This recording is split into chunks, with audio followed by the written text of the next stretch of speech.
চাঁপাইনবাবগঞ্জে পদ্মা নদীর পানি ধীরে ধীরে কমতে শুরু করেছে। পানি উন্নয়ন বোর্ডের তথ্য অনুযায়ী গত ২৪ ঘন্টায় নদীর পানি আরও ১ সেন্টিমিটার হ্রাস পেয়ে বিপদসীমার ৩৩ সেন্টিমিটার নিচে নেমেছে। এতে তীরবর্তী বাসিন্দাদের মাঝে কিছুটা স্বস্তি ফিরলেও দুর্গত এলাকায় এখনো মানবিক সংকট বিরাজ করছে। আমরা যে বন্যার ভিতরে যে সমস্যাটা আছি, আমরা ১ মাস অনেক সমস্যায় আছি। এই যে বাচ্চারা যে আছে, বাচ্চারাকে নিয়ে দোকানপাটও যেতে পারছি না। আমাদের 2 মেয়ে তো ওই যে খেলার লেগে যেতে পারছে না কোথাও দোকানপাটে, তখন বাইরে চলে গেছে।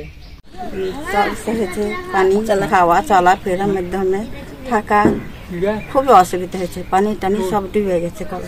পদ্মা এলাকার লোক, পাকা উন্নয়ন বাড়ি, তরকারি পাড়ায় বাড়ি, পাকা উন্নয়নের লোক। আমরা পদ্মা ভাঙনের লোক, আমাদের জমি জমা সব বিলীন হয়ে চলে গেছে। আমরা বাদ যাই, পদ্মা বাদ যাই, আর রাস্তা পথ চাই। আমরা ডুবে আছি। এর আগে টানা ৭ দিন পানি বাড়ায় সদর ও শিবগঞ্জ উপজেলার পদ্মা তীরবর্তী নিম্নাঞ্চল প্লাবিত হয়। এতে প্রায় ১১,০০০ পরিবার পানিবন্দী হয়ে পড়ে এবং ২,০০০ হেক্টরের বেশি ফসলি জমি পানির নিচে তলিয়ে যায়। পানি উন্নয়ন বোর্ডের নির্বাহী প্রকৌশলী SM আহসান হাবিব জানিয়েছেন, পানি কমতে থাকায় দ্রুত প্লাবিত এলাকা থেকে পানি সরে যাবে। তবে দুর্গত এলাকাগুলোতে এখনো খাবার, বিশুদ্ধ পানি ও ওষুধের সংকট তীব্র আকারে দেখা গিয়েছে। বিশেষ করে চরাঞ্চলের মানুষ সবচেয়ে বেশি দুর্ভোগে পড়েছেন। 18 দিন হয়নি অসুবিধে, ধরেন যে আখা চুলা বন্ধ হয়ে গেছে পানিতে, ওপরা খাতে রান্ধি গলি পান খাতে। এমাত্র আসছে দিনে চাইল টাইল কিনে দোকান পাশারে খাইতে হয়েছে, খাচ্ছি। যে রিলিফ আইসে মনে করেন ডোবার লোক পাইবে না, ডোবাগালা পাইবে না।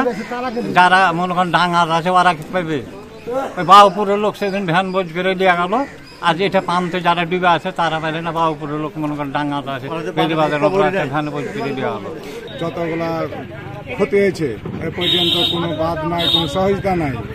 আসছে সব দেখে চলে যাচ্ছে, কোনো সহযোগিতা পাচ্ছে না। বাথরুম থেকে শুরু করে, পানির টিউবওয়েল থেকে শুরু করে, রাস্তাঘাট সব তলায় গেছে। মানুষ কোনো কিছুই করতে পারছে না, বুঝছেন।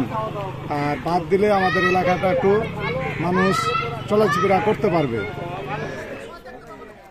শিবগঞ্জ উপজেলা নির্বাহী কর্মকর্তা আজাহার আলী বলেন, ক্ষতিগ্রস্তদের তালিকা প্রস্তুত করা হচ্ছে এবং শিগগিরই ত্রাণসহ প্রয়োজনীয় সহায়তা পৌঁছে দেওয়া হবে।